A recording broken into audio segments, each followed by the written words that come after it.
Commander.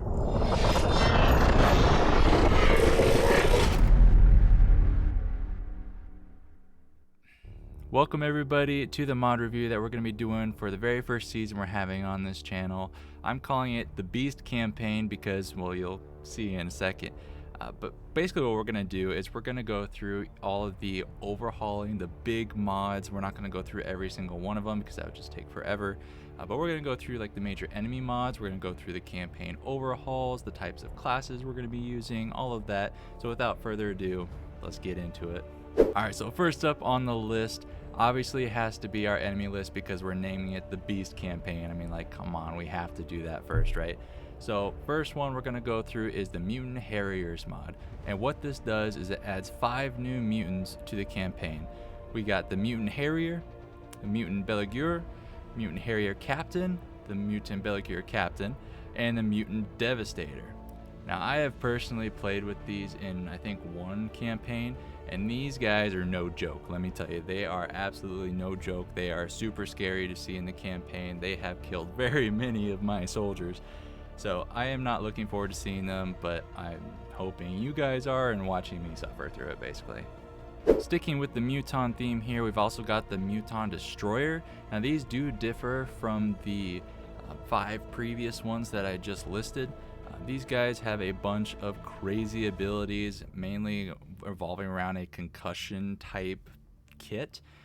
You can pause if you want to read it here, but I promise you we will see it in the campaign. These guys are everywhere.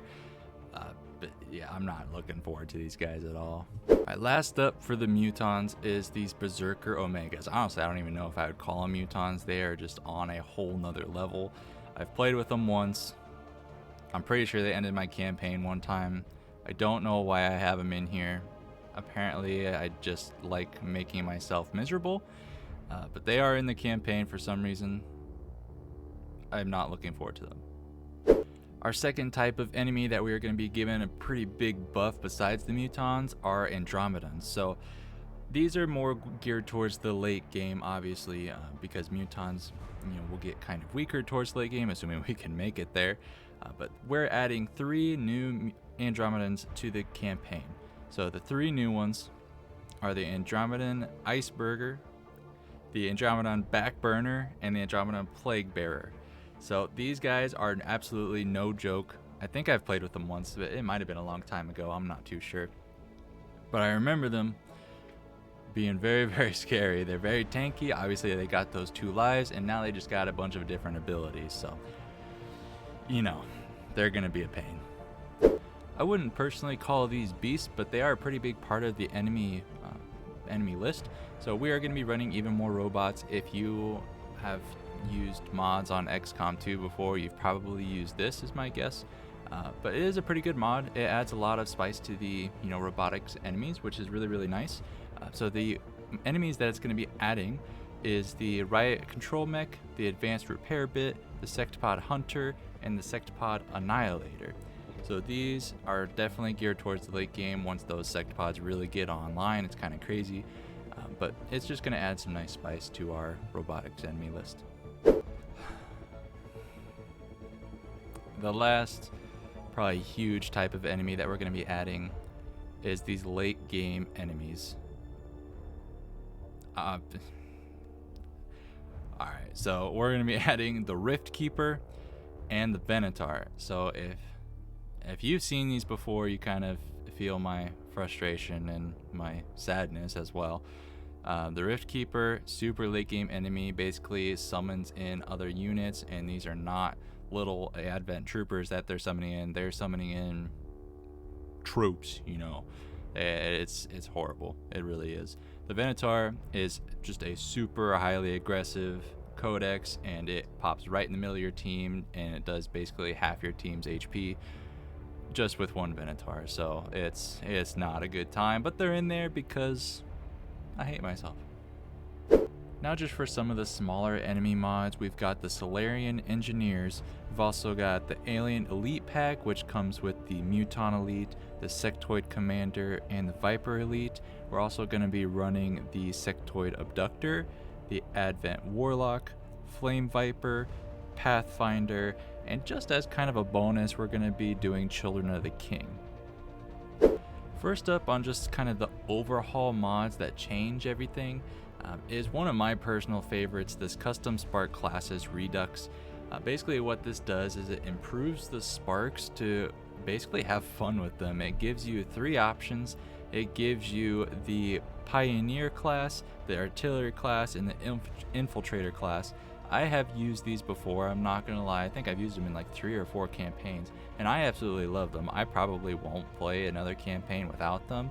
They are a bit strong if you really use them, but with all the enemies we're gonna be facing, I think it's totally fine. It's not completely OP where it just, it's not even fair anymore, but I absolutely love using them. They're one of my go-tos for sure, and hopefully you'll see why.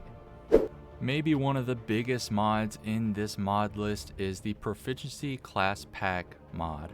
So these are the classes that we're going to be using instead of the 4 default ones you get with Xcom. We're going to be using this. So I have used this for very, very many different campaigns.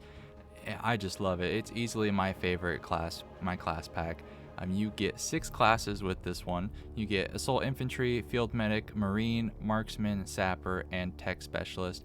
Really the core of what you're given in the XCOM game, those 4 classes kind of just spread out into 6. So you're more able to kind of specialize in that one field that you really want, rather than just kind of having an overall, class where it does some of this and some of that. So I really, really like this and I enjoy it a lot. The one class we're going to be using that's not in the Proficiency Pack is these Phalanx classes. I've used these once before. I really like them. I just don't think I utilized them enough, so I want to give them another go in the actual campaign that we're going to be doing on the channel.